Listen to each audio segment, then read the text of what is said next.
In this video, we are going to learn how to enhance our English by reading stories. So, we are taking a reference book 10-minute stories published by Mills Kelly Publishing Limited, UK. Hi guys, welcome to Weekend English classes. So, let us get started.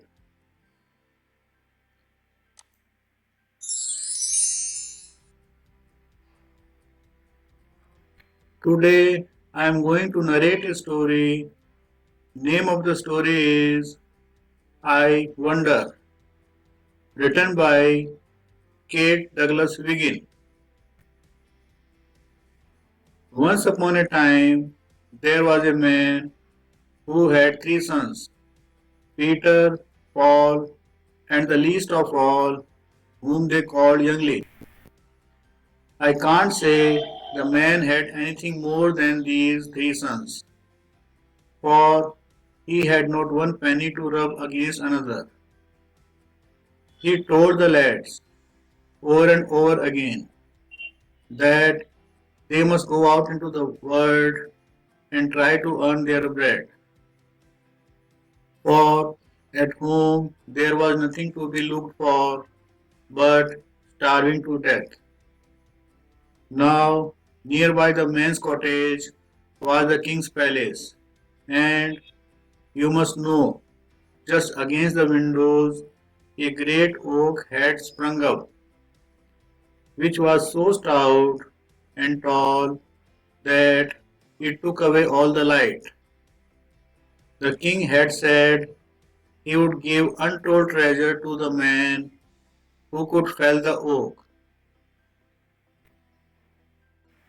But no one was man enough for that, for as soon as one chip of the oak's trunk flew off, two grew in its stead. A well, too, the king desired, which was to hold water for the whole year, for all his neighbors had wells, but he had not any, and that he thought a shame. So the king said he would give both money and goods to anyone who could dig him such a well as would hold water for a whole year round. But no one could do it, for the palace lay high, high up on a hill, and they could only dig a few inches before they came upon rock. But as the king had set his heart on having these two things done, he had it given out far and wide in all the churches of his dominion, that he who could fell the big oak in the king's courtyard and get him a well that would hold water the whole year round should have the princes and half the kingdom. Well, you may easily know there was many a man who came to try his luck, but all their hacking and hewing, all their digging and delving were of no avail. The oak grew taller and stouter at every stroke, and the rock grew no softer. So one day the three brothers thought they would set off and try too, and their father hadn't a word against it. For even if they did not get the princes and half the kingdom, it might happen that they would get a place somewhere with a good master, and that was all he wanted. So, when the brothers said they thought of going to the palace, their father said, yes, at once. And Peter, Paul, and Youngling went off from their home. They had not gone far before they came to a fir wood, and up along one side of it rose a steep hillside, and as they went, they heard something hewing and hacking away up on the hill among the trees. I wonder now what it is that is hewing away up yonder, said Youngling. You are always so clever with your wonderings, said Peter and Paul, both at once. What wonder is it, pray, that a woodcutter should stand and hack up on a hillside? Still, I would like to see what it is. After all, said Youngling, and up he went. Oh, if you are such a child, it will do you good to go and take a lesson, cried out his brothers after him. But Youngling did not care for what they said.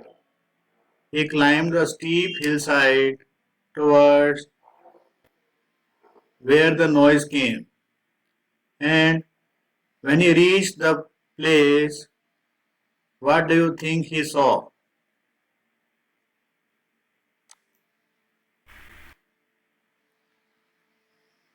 Why, an axe that stood there hacking and hewing all by itself at the trunk of a fir tree. Good day, said Youngling. So you stand here all alone and hew, do you? Yes, here I have stood and hewed and hacked a long time, waiting for you, my lad, said the axe. Well, here I am at last, said Youngling, as he took the axe, pulled it off its haft, and stuffed both head and haft into his wallet. So, when he climbed down again to his brothers, they began to jeer and laugh at him. And now, what funny things was it you saw up on the hillside? They said. Oh, it was only an axe, we heard, said Youngling. When they had gone a bit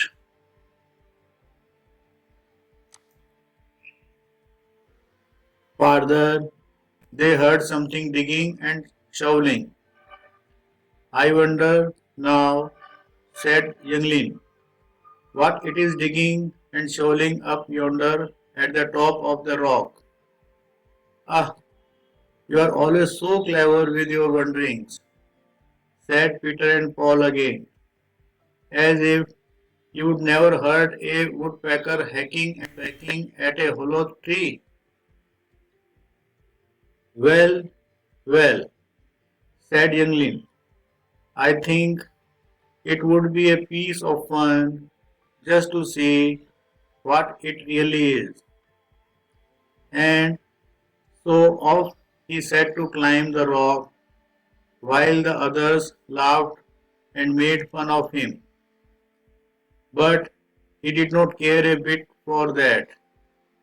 Up he clambered, and when he got near the top, what do you think he saw? Why, a spade that stood there digging and delving. Good day, said Youngling. So you stand here all alone and dig and delve. Yes, that is what I do, said the spade. And that's what I've done this many a long day, waiting for you, my lad. Well, here I am, said Youngling again, as he took the spade and knocked off its handle and put it into his wallet. And then he climbed down again to his brothers. Well, what was it? So strange and rare, said Peter and Paul, that you saw up there at the top of the rock.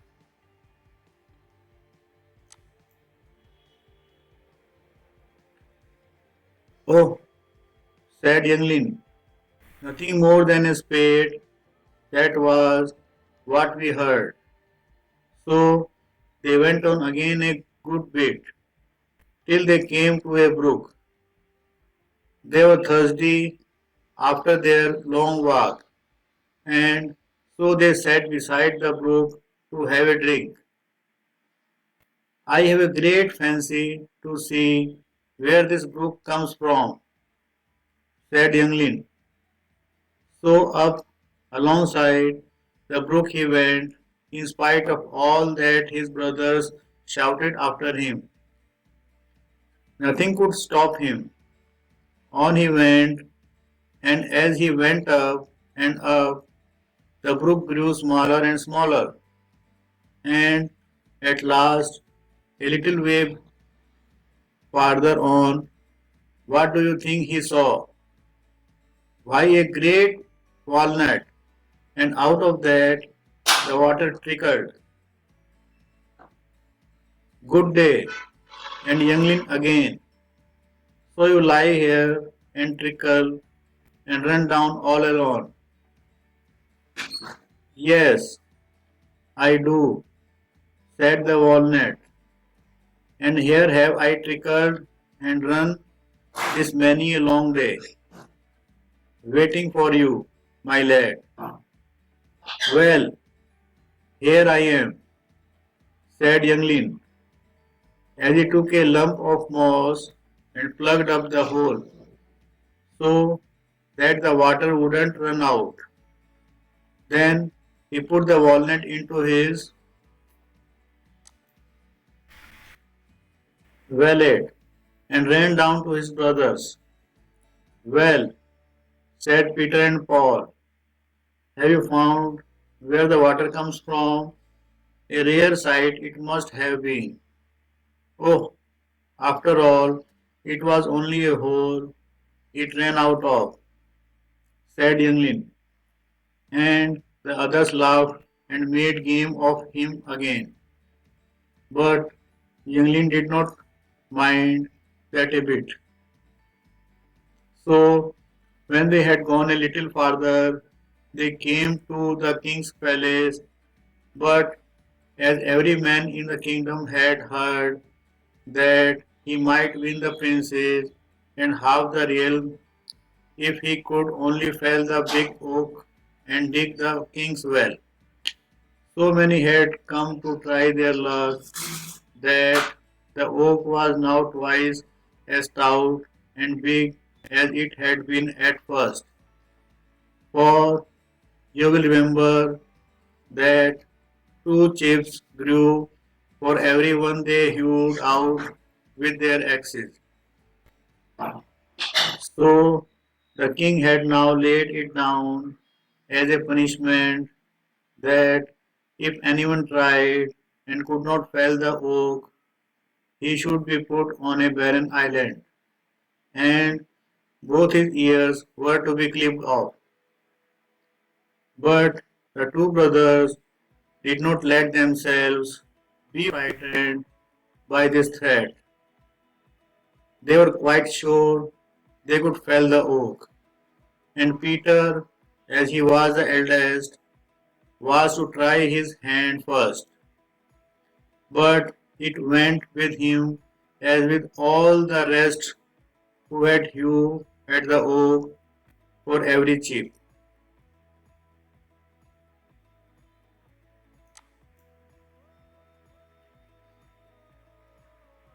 Ika too grew in its place, so the king's men seized him and clipped off both his ears and put him out on the island.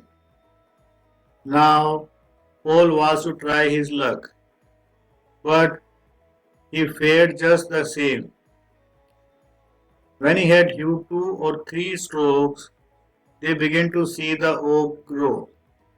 And so the king's men seized him too, and clipped his ears, and put him out on the island. And they clipped his ears closer, because they said he ought to have taken a lesson from his brother. So now Youngling was to try. If you want to look like a marked sheep, we are quite ready to clip your ears at once, and then you will save yourself some trouble, said the king, for he was angry with him for his brother's sake. Well, we would just like to try first, said Younglin, and so he was given permission. Then he took his axe out of his wallet and fitted it to its handle. Hew away, said he to his axe, and away it hewed, making the chips fly again, so that it wasn't long before down came the oak. When that was done, Youngling pulled out his spade and fitted it to its handle. Dig away, said he to his spade, and so the spade began to dig and delve till the earth and rock flew out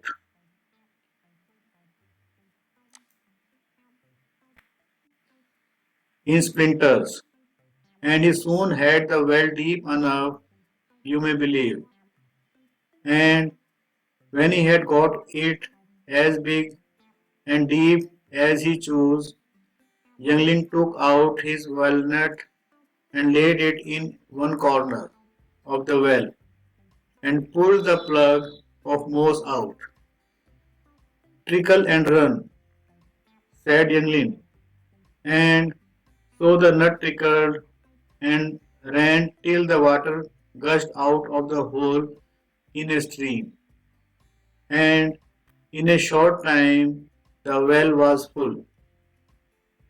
So, as Younglin had felled the oak and shaded the king's palace and dug a well in the palace yard, he got the princess and half the kingdom, as the king had said.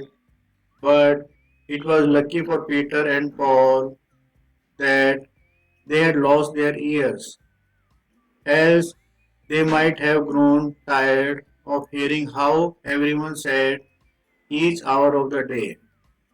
Well, after all, Youngling wasn't so much out of his mind when he took to wondering. Here the story ends. Now you should go through all the grammatical structure of the sentences like tenses, direct, indirect, active, passive, prepositions, etc. and read the story by yourself at least 2 3 times more to enable you to understand it properly in order to improve your English.